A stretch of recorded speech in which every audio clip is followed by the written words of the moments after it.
Hey guys, how's it going? It's Etanyos here. Welcome to episode number 6 of this NHL 24 Montreal Canadiens franchise mode here on my channel. Today we are going to be getting into rounds 3 and potentially 4 of the playoffs, as well as the NHL Entry Draft afterwards. So, I'm not really going to be going over comments this episode, mainly just because it was just playoffs mainly last episode. It was just simulating through. We kind of have a plan drawn up already for the entry draft as far as which players we want to go for. We might be making 1 or 2 trades there, but not too many trades are really going to happen. Obviously, if we luck out and land a guy like Michael Misa, it would make sense to take him, but apart from that, I'm not super interested in a lot of players in this draft class overall. I do think that it just makes the most sense to try and go and get Joffrey Cullimore and Gabriel Daigle a little bit later in this draft class. I think that is going to be our smartest move, and the odds of us winning the lottery with the third best odds isn't bad, but like not super great either, so we'll see what happens there.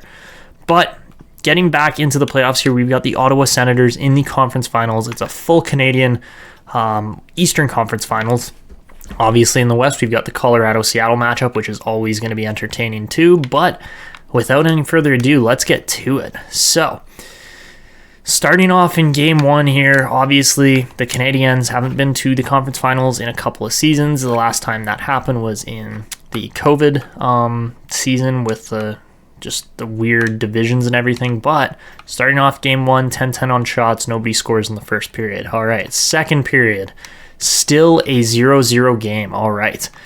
And we'll just do a kind of slow sim in the quick menu here. And power play Montreal, 5-on-3. You guys got to score on that. Oh my goodness, that was a fabulous chance, and we don't convert. Another power play.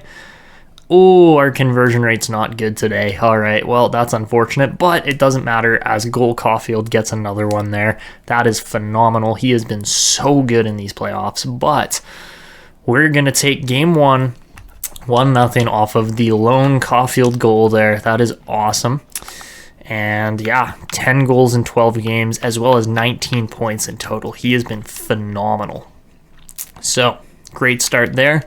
Watching the AHL, we are in the conference finals there too, and Laval just seems to be cruising right now. So, into game 2 of the Eastern Conference Finals.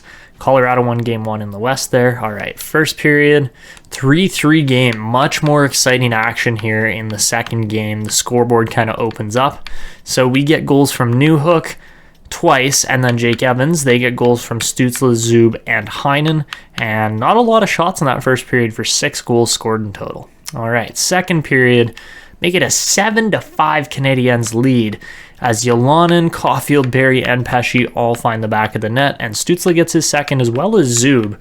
But at this point, really, this should be our game. We're up by 2 goals, and third period results in an 8-7 Ottawa choke. Oh my goodness, Montreal Canadiens choke. That's crazy. I can't believe we actually just lost that game. All we had to do was not give up 3 goals, and we gave up 3 goals. Oh my goodness. How about an Artem Zub hat trick? That is embarrassment. Oh my god. Oh, Montreal. All right, well, Ottawa comes back with a slap in the face there. We lose 8-7. Oh my goodness, and Colorado wins game 2 as well. Not really surprising. I kind of expected Colorado to cruise in that series, but we'll see what happens. So into game 3 here now of the Eastern Conference Finals. We start off down 1-0 as Matthew Joseph finds the back of the net. Second period, it's a 2-0 game, and that is not looking hopeful here on Ottawa ice. So make it a 2-2 game. Let's go. Caulfield and Pesce both find the back of the net in the third period. That is fabulous, and we head to OT, and we get the OT win from none other than Cole Caulfield. Oh my goodness. Talk about a late minute performance there from our guys. They managed to somehow find a victory in what looked like a hopeless game, but Colorado looks like they're going to sweep their way to the conference finals, or to the Stanley Cup finals. So yeah, that's pretty crazy. Let's see, how's our Laval team doing? They are up 3-2. All right, so they could potentially win it right here and head to the Calder Cup finals. As far as our series goes, we're not in an elimination game here by any means yet. So up 2-1 in Ottawa. We're going to start off up 1-0 with a goal from Sean Farrell there, so good start. Second period, make it 2-0 as Max Pacioretty gets the goal. And we're just going to slow sim through this because really we saw what happens when I kind of skip is that the lead can get lopsided very quickly in one way or the other. There can be like a big momentum push that results in multiple goals. So far it's looking good. Montreal's on the power play. They don't score, but we just simply outshoot and outplay the Ottawa Senators in this game. And we will be heading back to Montreal to potentially eliminate the Senators from the playoffs on home ice at the Bell Center, which is awesome. So, look at that. Colorado sweeps their way through. Montreal's looking like the other powerhouse here. I'm wondering, where did Colorado finish as far as league placement and record goes? They were one of the top teams, were they not? They were the top team. So they are the team to beat. Obviously, we finished 6th, and I don't think... no, we had to play Florida. But yeah, we beat Florida, so really we're probably the team to beat in the East. But yeah, they've got a fabulous team there in Colorado. So did they get the job done? They did not. All right, so our AHL team could potentially be eliminated here, which we'll see what happens nice and quick. And all right, down 2-0, tied 2-2. Tied 3-3, OT, doesn't decide it in OT1, OT2, no, Bridgeport gets through. Oh, we let them back in that series. That hurts, especially 2 4-3 losses in a row. Laval just could not stop the bleeding there. That's too bad. All right, so we head into game number 5 of this Eastern Conference Finals here in the NHL. And first period, the Canadiens are up 2-1 as Hudson and Dvorak score for us, and Brady Tkachuk gets a goal there for the Sens. Into period number 2 now, make it a 3-2 Canadiens lead as Tkachuk's on the board twice, but Yolonen gets a goal for us there. And we are going to jump in and commentate this third period, of course, potential to make it to the Stanley Cup Finals here. So this should be a good one. I'm super excited, and let's toss the headphones on, get the face cam out of the way, and hopefully finish off this series. So here we go at the Bell Center. It is absolutely crazy here. We've got a power play to start the third period, and we are underway as the Canadiens are pushing here for another goal to try and extend their lead. So starting things off, Caulfield breaking in, can't make a pass, but it's picked up by Hudson right into the slot, and Slavkovsky finds it, gets his own rebound, and can't quite finish it there. So, good chance right off the start. We're going to try to knock this one down, although Pinto grabs it. Now Pinto coming in, shooting, good shot and save there by Fleury. I believe it's Korpisalo in net who's making the saves there. But yeah, great chances. Oh, Giroux is lined up to make the play. Kubalik in, can't get the shot, rebound, and he's able to corral that one through Marc-Andre Fleury's legs and tie the game up here. So unfortunately, we just cannot extend the lead in spite of having the power play, but a great solo effort there by Dominic Kubalik to just get a hold of it, beat the defenseman, and yeah, I don't know how Savard didn't get a stick lift in there, but we're going to have to clean it up if we're going to expect to win this game. And it goes back up the ice, and Yolonen can't quite find it as he is boarded from behind, and there is going to be a fight here between Kubalik and Jake Evans. So we can't unfortunately really see it here as it's kind of below the screen, but we'll see who manages to win this fight. And it looks like Evans really throwing some haymakers here. Oh, he hits Kubalik in the chin twice, and there it is, Jake Evans just absolutely punching his way through this fight and knocks Kubalik right down onto the ice. What a fight from Jake Evans. That was fabulous. Defending his teammate there in Yolonen, who is very obviously boarded. Now I do wonder, are we going to get a power play? We are indeed. All right, so now Caulfield cutting down, looking for a pass. He's going to shoot low and hard, and that one's stopped. Now Heinen going to pressure, and we're going to need some better offensive zone forechecking here. Now Caulfield coming in. Cole Caulfield misses the pass, and it's out the other way for a potential breakaway here. Doesn't look like it really turned into one, but Matthew Joseph finds it for a short-handed goal. Oh my goodness, what a shot. That was not even close to what I expected. I watched that play develop. I'm like, well, there's maybe a chance here, and then just a laser of a shot by Matthew Joseph. just manages to find it. I don't know why Barrie went for the hit when obviously there was a shot coming in. All he had to do was get a stick on the puck, and he probably would have been fine. But man, oh man, talk about a great shot. I'm not even upset with Fleury. That was just a very accurate shot. Now Zub's pass cut off by Caulfield, and he's going to go down the wing. Caulfield bumped, pass into Slavkovsky, who shoots and again can't score. Now Hudson's shot breaks the stick, and he's going to have to grab a new one. It also goes off of the broken shards of stick there, and Hudson doesn't manage to grab a new... Oh my goodness. Lane Hudson, what are you doing, buddy? That was such a poor decision. Yep, that one was obviously coming. I don't know what he was doing. He skated back to go grab a stick, didn't grab a stick, and then proceeded to skate all the way back into the defensive end. We would have been better without him in that play. Wow. That was horrendous. That was a horrendously bad decision-making play. I don't even have words for how bad that was. All right, so down 5-3, the Montreal Canadiens have absolutely choked this one out again. Every single period we have watched from them this year, they have choked in at least 1 or 2 goals. Like, this is 3 again, and there's 4. Oh my god, all right, we're turning that off. That was a pathetic effort. Just, wow. That was one of the worst efforts I have seen from this team, all playoffs. So, we'll head into another sim because that was a disgraceful third period. But, starting things off, Ottawa's going to be up 4-0 again. Alright, this is it. This is the make or break point of the season. We'll see if the team actually has the balls to get back into it. And 5-2, it doesn't look like it. Yeah. Alright, so we go from 3-1 up in the series right back to a Game 7 here. And Montreal very well may have just choked this out. Like, there's no other way to put it. They probably just choked it. But we head into Game 7, Conference Finals. Again, this series should have been over 2 games ago. And we'll start off down 2-0 again. This team they just lost it. They just lost their mojo, their momentum, whatever you want to call it.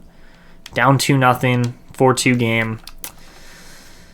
Oh, that was disheartening. That was extremely disheartening as to how badly they just choked that series out. There's no other way to put it there. Yikes.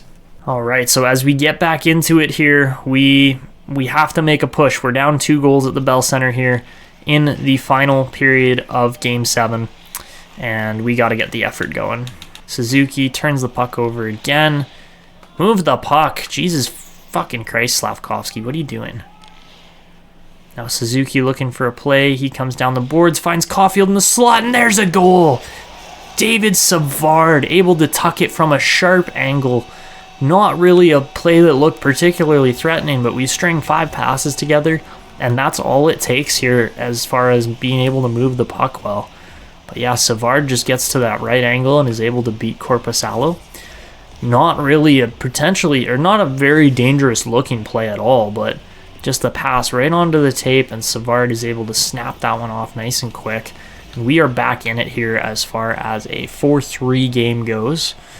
All right, Suzuki's going to win that defensive zone faceoff, and Lindstrom's going to take off with it, looking for a pass.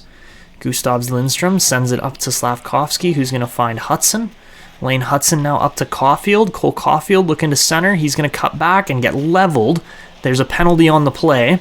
Now back to Caulfield and Slavkovsky. Back to Caulfield again. He fires one and a great save there.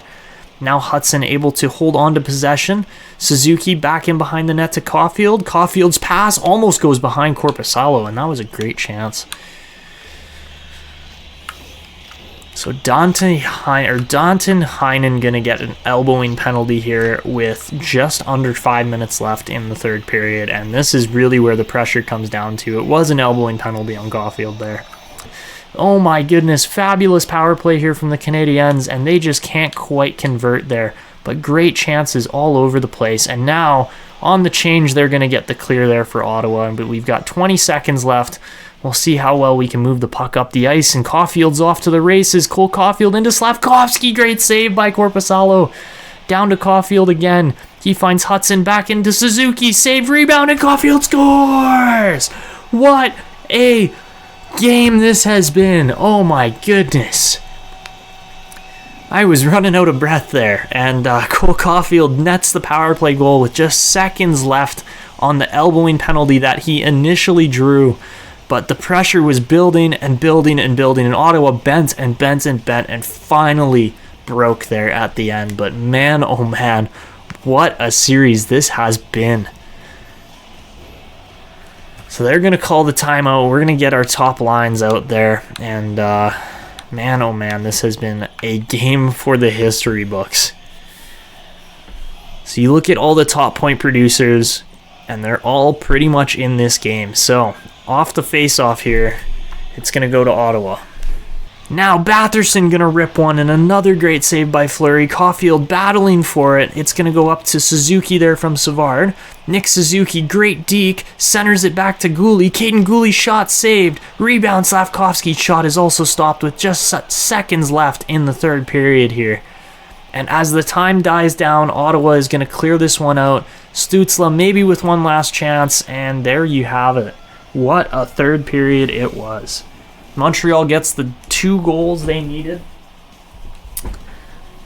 Although it didn't quite pan out the way we expected it as far as a 4-4 game goes. It was a little bit too close for our liking, but as you can hear, GM Nigel is at the mic now, deciding to get his little stretch of commentary in too.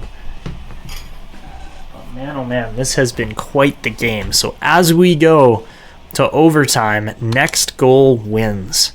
It has been a fairly even game throughout this entire stretch, and we'll see which team has the better players. But the fourth lines are out, and we'll see who can kind of apply the squeeze the best here. Hudson can't get a shot off, and there's going to be a tripping penalty as Sean Farrell takes down Sokolov, and we are going to be heading to a penalty kill here, a power play for the Senators. They have the first decisive moment, the first real breakdown by any team, especially not in the offensive end. That's not where you want to create a man advantage or take a penalty. So not what we wanted to see, but we got some good players out on the ice here. Now we just got to try and kill this off. He can't do that, but now he gets it back again. Lindstrom still doesn't make a pass, and we have another tripping penalty. Oh no, 5-on-3. This does not look good, and you can see the bench is irate on that call as Nick Suzuki, possibly one of our best defensive forwards, is going to be in the box as well. Not good there. Not good at all. So, this might be it. This very well might be it. I'm hoping it's not, but a 5-on-3 in overtime here is not looking great. We've had more than enough shots to try and win this overtime. 11-2 so far. But Montreal's to kill off a minute and a half of 5-on-3. Pass to Brandstrom. His shot is redirected by Fleury. Now Giroux cutting down. It's going to go over to Stützle. Back to Brandstrom. He fires. Redirection and saved by Fleury again. Now Xhaka is going to get free. He sends it up to Evans, and Jake Evans looks to get it down the ice, and he will indeed. Big play there by Evans. 1 minute remaining still in this 5-on-3. Big hit. Stützle in alone. Can't finish it off, though. Great save again by Fleury. And the Canadiens are just gassed here as another shot from Tkachuk is stopped. Brandstrom now over to Tkachuk for the one-timer, and it's cleared. Barrie is able to hold on, win that battle, get it to Evans. Jake Evans looking to get this puck loose. Now pass in front to Stützle over to Chabot, and it's still loose in front. Jake Evans looking to clear. He's got no energy left in the tank, but he gets it up to Barrie. Tyson Barrie knocked off the puck right there. And now there's a breakaway for Claude Giroux over to Stützle, and Tim Stützle sends the Ottawa Senators to the Stanley Cup Finals. Just not quite enough. Barrie had to get that thing down the ice, and he could not do it. And the Ottawa Senators will be heading on to the Stanley Cup Finals to face the Colorado Avalanche. Just a heartbreaking loss here in Montreal, as they looked like they were headed to the Stanley Cup Finals for sure and lose 3 games straight. But Ottawa will make their first finals appearance in many, many years. The first time as Brady Tkachuk being the captain. And we shall see which team comes out on top here between Ottawa and Colorado. It was an electric Game 7, but in the end, the nation's capital team is going to be heading to the Stanley Cup Finals. Tim Stützle, just a gorgeous finish there as Giroux hands it off to him on the 2-0. Man, that one hurt. We got 49 shots. We had 11 shots in OT and didn't get the win. That is what stings, is that we had our chances. We had so many opportunities. But at the end of the day, Tim Stützle, very possibly the best player on the ice, is able to get the job done when Montreal cracks.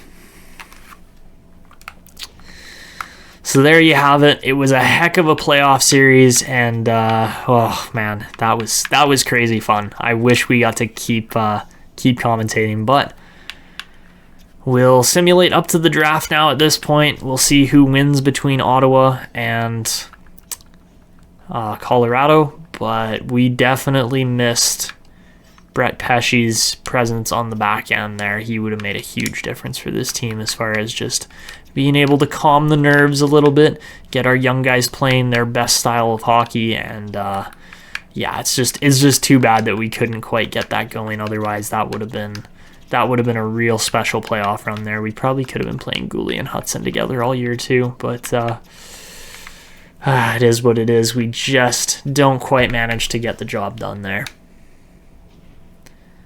So as we simulate ahead, of course, the box tickets are sold out. We had a crazy fun series there. And the Ottawa Senators will knock off the President's Trophy winning Colorado Avalanche. And the Rockford Ice Hogs are able to win the Calder Cup there. But good for Ottawa. That is a fabulous job by them. Was it Game 7? It very well might have been Game 7. Let's see. It was Game 7. Let's go, Ottawa. Woo! They bring the cup back to Canada in 2025. Probably one of the least expected teams to do so at the current moment, but man, oh man, that was special. That's very cool to see Ottawa manage to beat a powerhouse team like the Colorado Avalanche. Of course, they were able to beat us too, and we were one of the top teams in the league, but man, Ottawa gets the job done. That is awesome. All right, so this year for player awards, Jack Hughes will get the Art Ross, but Mikko Rantanen gets the Hart. Cale Makar gets back-to-back Norris trophies. Cole Caulfield wins back-to-back Lady Bings. Lane Hutson does indeed get the Calder this year. That's awesome to see. Tim Stützle obviously wins the Conn Smythe. Alexander Georgiev wins the Vezina. Ilya Samsonov and Justin Wall get the Jennings. Olli Mata wins the Bill Masterton this year. Looks like not Sidney Crosby, but another Crosby, another S. Crosby wins the Jack Adams this year. Alexander Barkov gets another Selke. Mikko Rantanen wins the Ted Lindsay this year, and Austin Matthews obviously wins the Rocket. All right, so after a huge season of growth, we will now get to see what it comes down to as far as that Calgary pick goes and where it's going to land in the draft. And it's going to land at pick number 5 as the San Jose Sharks manage to maintain their pick. But St. Louis moves up to pick number 2 from pick number 7. And Nashville moves from 14 to 4 with Tampa Bay's pick. That is something crazy, my goodness. So Nashville picks 4 and 9. That's not bad, but let's see, is there anybody else in there? I don't think there's anybody else in that top 10 to 15 range that we'd really be interested in trading with. Yeah, I don't see it happening.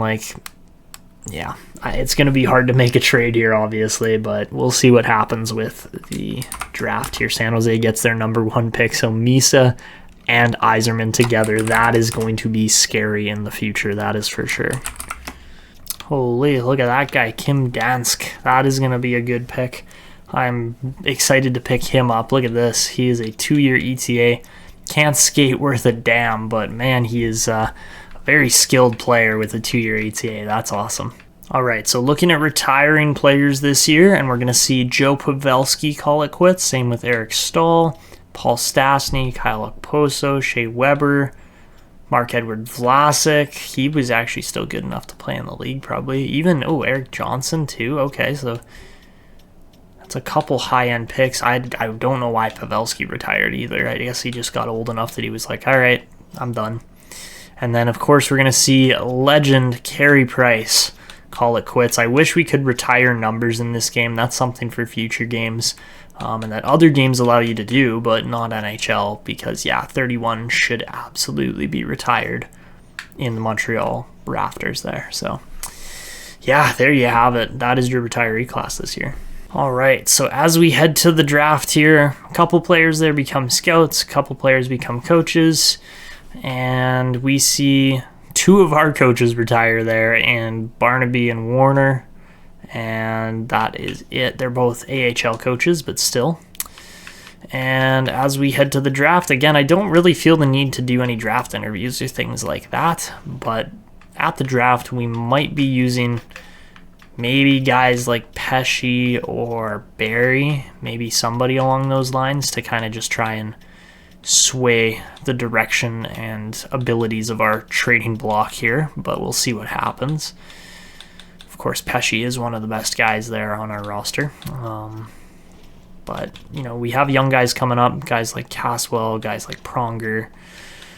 They're going to make a dent in the lineup soon enough. Solnishkin really has gotten up there too this year. But yeah, overall, okay, what's going on? I already selected Barry. I wanted to select Pesce. So yeah, we'll put those two defenders on the block, that will then free up some money to potentially sign a really good defenseman in free agency or something like that.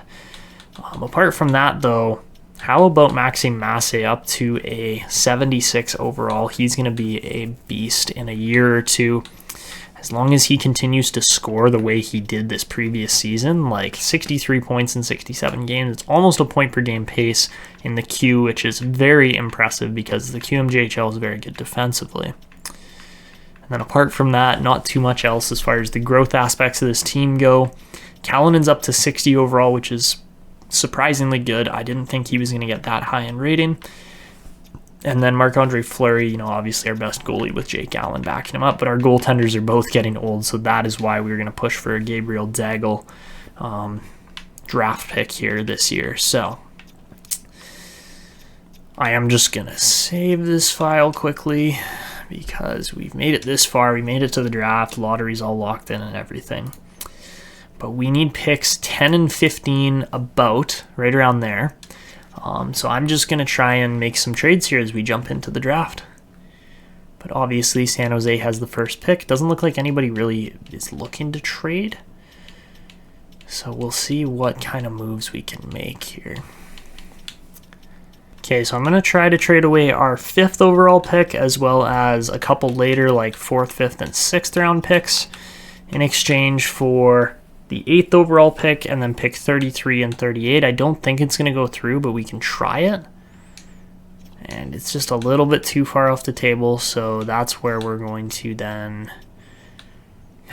We probably throw a guy like Mayer in here. Mayer, however you say his name.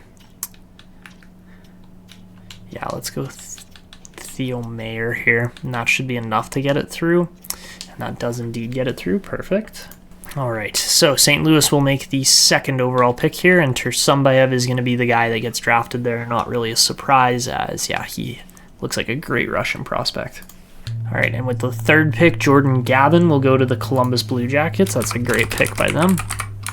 Okay, so to get this Detroit deal done that we're looking at, I want pick 11, and then in exchange, we're going to be looking to get some other picks in here. We got a big jump between pick 106 and some later picks here. What we also want to trade here, like, yes, we have prospects, we have players, we have guys that can move here, but I'm not doing Massey, but I could potentially trade a guy like maybe Morrow instead. He still looks like a good player. He had a great season, but maybe we go Alberts, actually. Yeah, Landon Alberts just didn't really have a great growth season. So if we go Alberts and then, like, wherever he is, Lindstrom, maybe that'll go through. It'll be close. But I'm thinking we might have to tack on an extra prospect, as well as I'm looking to maybe pick up another pick or two here. Maybe we go like these kind of 3rd rounders, like 74 and 78. I'm thinking that kind of in that range. So yeah, let's try to grab those picks as well, and then just throw like another player into this deal. And they don't really want Callanan, but I'm thinking maybe like Riley Kidney maybe. Or even Philip Mazar never really turned out either, unfortunately. I thought he was going to be better, and he just wasn't. So let's do Riley Kidney for now. That's a prospect I'm okay to part with for these picks. And yeah, I think that'll work a little bit better. So let's make that trade. And it does indeed go through. All right, perfect. All right, so with the 4th pick, James Haggins will be on his way to Nashville. So that is possibly the best forward prospect the Nashville Predators have ever drafted. And that's really cool to see. So we've got picks 8 and 11 here to try and grab Cullimore and Daigle. And then after that, our pick range kind of stretches out pretty far. As you can see, we have lots of picks here. 8, 11, and then we go 30, 33, 38, and then all the way down to what, 44? Yeah, 44, 54, 62, 3 third rounders there actually. And then pick 106 to kind of end it off. And now I just need to make sure all of our prospects align with these current picks that we have. The Capitals will pick Jeff Tyrell with the 5th overall pick. We could have taken him there, but I'm actually happier going for the other defenseman. All right, so we're going to sim over to pick 8 and really hope and pray. Yes, okay, he does stay on the board there. So we have McQueen goes to Anaheim. Spence goes to the Wild. Those are great picks for both those franchises.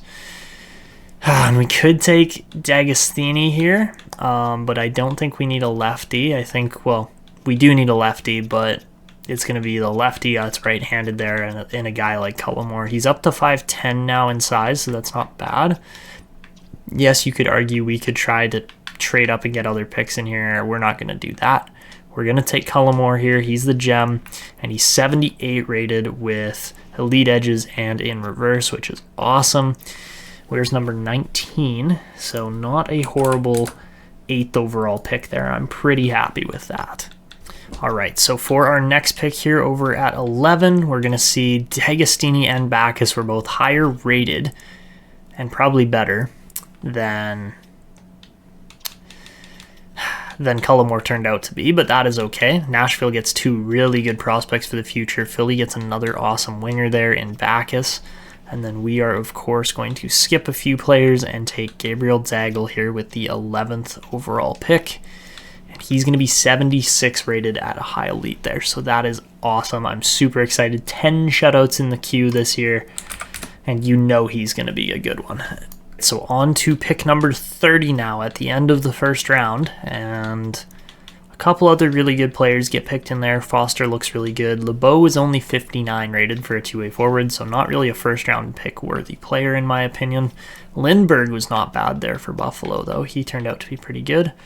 Hood was okay, too. He's got great size, but that's about it. And yeah, all right, pick 30. We are going to go with a guy that's a little off the board, but has the best potential out of all of these guys here in Ruben Bois.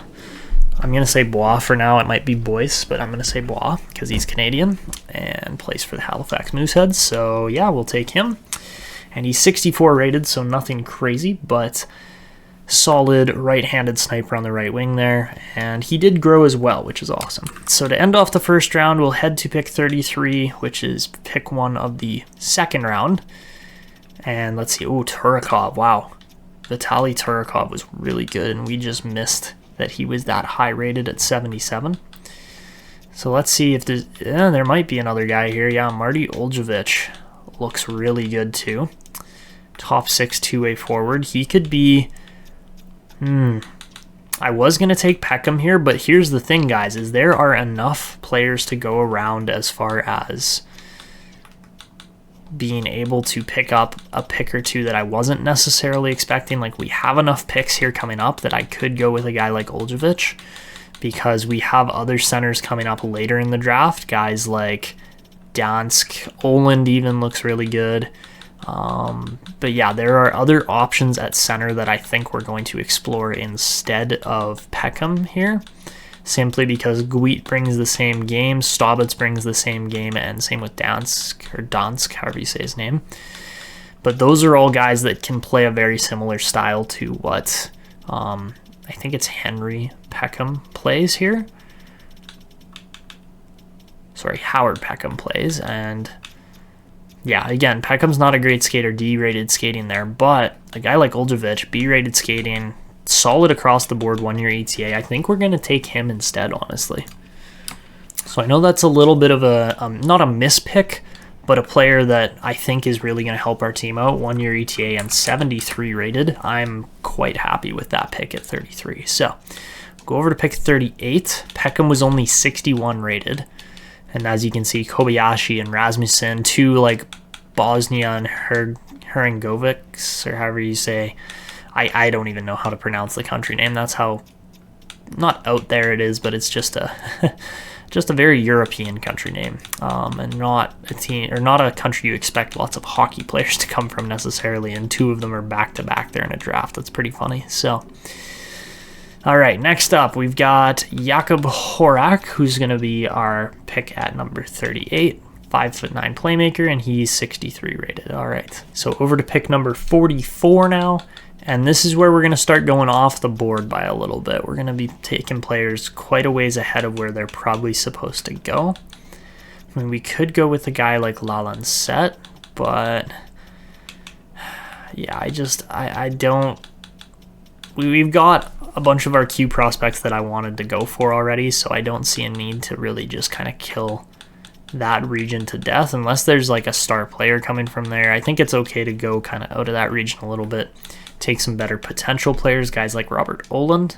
So that's who we're going to take here at 44. He's only 51 rated, but he's a top 6 player, and I think he's going to be really good in the future. All right, so over to pick number 54 here. And yet again, we'll go off the board, but this time we're going to take an American player. And really, the pick comes down to one of the two guys here, and I'm not sure who it's going to be exactly, but it's going to be either Matthew Stepniak or Morgan Sakic. And honestly, I think I'm going to take Sakic because he's the gem. Stepniak looks good, but, oh, actually, he scored a lot of points too. 53 points in 58 games is very solid.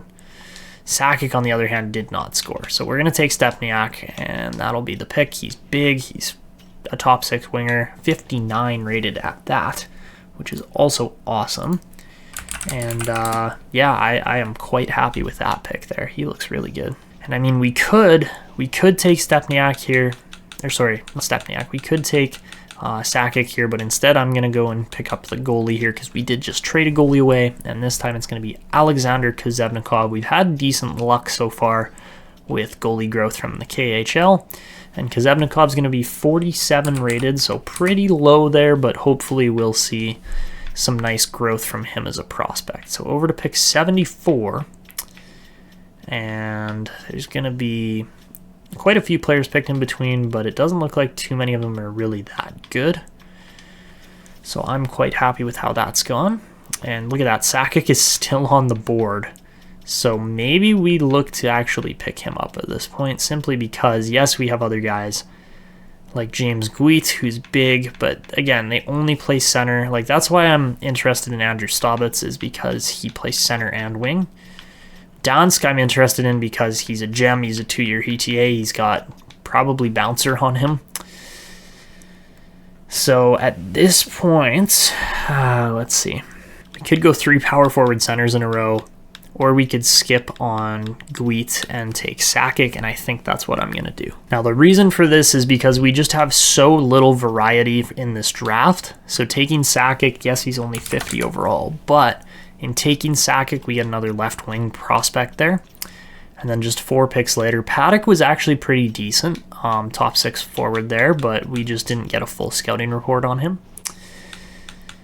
So at this point, we'll skip over Riley, we'll skip over Guit, and then we will go straight for Andrew Staubitz because he can play center or wing, and he's 52 rated, and he's a grinder. Okay, so that's not what I expected. I thought for sure he was going to be a power forward, so we get 2 grinders and probably 2 power forwards by the looks of it between Stepniak, and it's going to be Dansk here for the next pick at 94.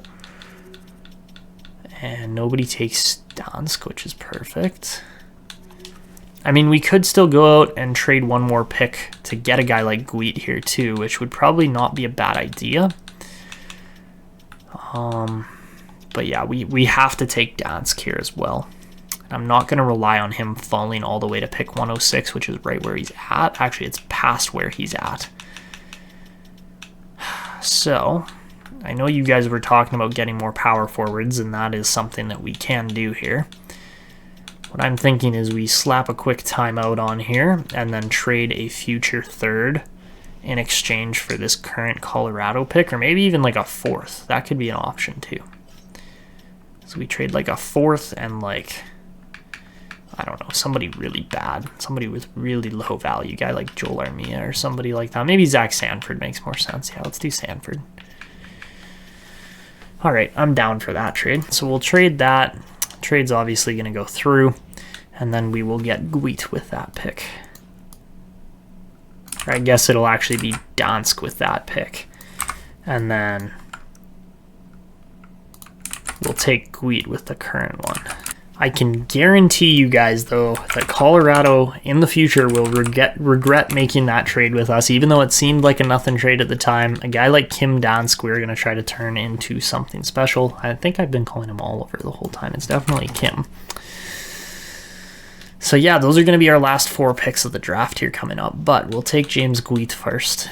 And he's 53 rated. Okay, not bad. We get 1 power forward there. We'll get 1 more power forward back-to-back, essentially. And we'll take Dansk, as he has grown tremendously over the course of this season. And we're going to get him, oh my god, he's 69 rated. That's awesome. 69 rated Kim Dansk. Yes, he's played 2 seasons in Liga, but man, oh man, that's a pick for the future, man. He's going to be really good within a season or 2. Look at the puck skills, defense, and physicality. All of it's there. He just can't skate that well, but everything else looks really good on him. So that's awesome. We'll go over to pick number 106 now.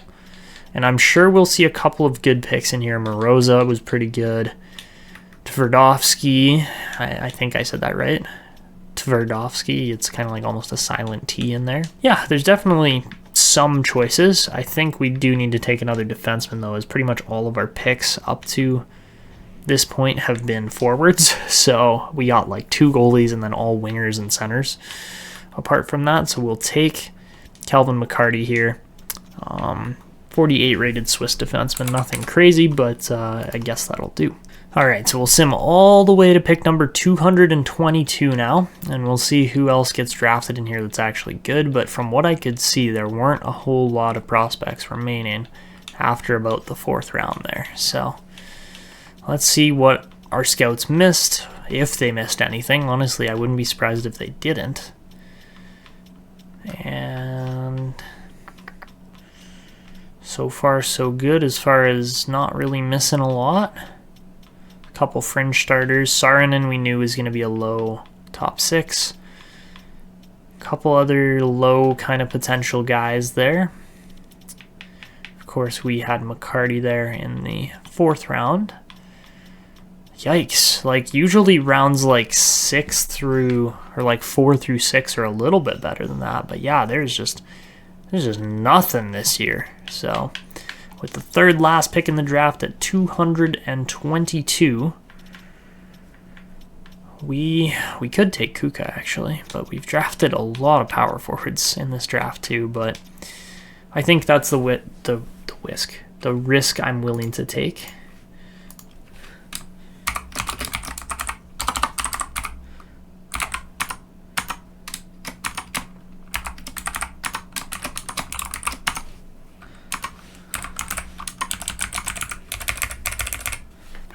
All right, so we'll take Kuka. Who knows how good or bad he's going to be. And all right, he's a 51 rated low top 9 power forward. That's not the worst ever.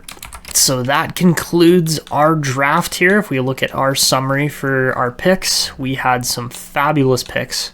Cullimore, Daigle, Bois, Oljevic, Horak, all those guys should be in the NHL within 2 years or so.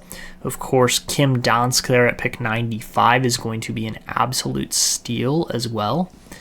And then everybody else in between, we can just pray and hope that they develop, that they get enough play time in their leagues. And yeah, that is it for this draft. I'm quite happy with how it went so far. And the last 2 picks there to San Jose and Ottawa will be made. And yeah, I thought that was a very successful draft again. All right, guys, so that is where we're going to wrap it up for this episode. We dropped from buyers back to sellers again, but if we take a quick look at the pending free agents coming up here, Victor Hedman very well could be a free agent.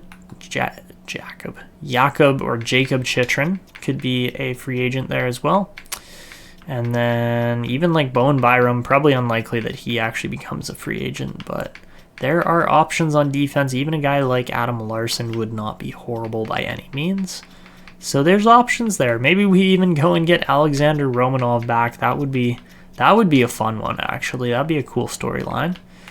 Of course, Jeff Petrie played lots of years in Montreal, but yeah, that is where we're currently sitting. If you guys are enjoying this episode and this series, then make sure to go down below, drop a like, hit notifications, and subscribe, of course. And also make sure you leave comments as far as which free agent you think we need to go after as far as who we're going to go for this upcoming season. Actually, let's see. We might even be able to set this up. So guys, looking at the current team that we are rostering here and just who is in the system, who we would be playing with this next year, this is how we're looking right now. I do think the defense needs a bit more improvement, so we will probably be making 1 or maybe 2 defensive free agent signings. The right wing looks extremely solid right now. The left wing is even better. And then at centers, we're looking really, really strong too. Of course, Kirby Dach will slide over to the right wing again probably here, but we've got some cap space, about $12 million there. So we have the option to re-sign depth guys, obviously Dvorak or Jake Evans. We can bring both of those guys back potentially. No right or left wingers expiring, and then Savard I want to bring back. I think he's going to be just fine for this team. There's a couple guys he doesn't get along with very well, but we will get that all sorted out. And then, of course, there's the 2 goalies to bring back. I am interested if maybe Fleury becomes the backup this year. Of course, we have Daigle coming up the system. I don't think he's going to be like 80 rated to start the next year, so we're going to give him 1 year in junior. Or 1 more season in junior. Let him try to grow to about 80 plus overall to actually make this team. And then apart from that, yes, there's lots of system signings we got to make, guys that are further down in the depths of the Montreal prospect pool here, but at this current moment in time, I think we're looking pretty good. I am interested to see which goalies maybe we're looking at too, because I want this team to be competitive still, but let's see, who are we looking at? Oh, Saros, Georgiev, Ville Husso, Devin Levi. I know there was a comment about Levi there as far as bringing a hometown kid back. That would be really cool. Obviously, we would be paying him a lot of money to do that. And then, I still want Fleury in our net. I think he was really good this year. And that probably will result in a couple of our other goalies maybe seeing the door or seeing trades, but that is where we're currently going to leave this. If you guys see any free agents you think we should sign in free agency and pending free agency there, obviously not all of them are promised, but shoot out a list of your top 5 names that you want to see maybe join the Canadiens in the off season here, because that's going to be something we're paying attention to next episode. But as of right now, this is where we're going to wrap the episode up. If you guys enjoyed this one, show your support down below with a like, subscription, notification, and of course, feel free to leave those comments as well as anything else that you think relates to this series to possibly get featured. But that is it for this one. This is Etanyos signing out, and until next time.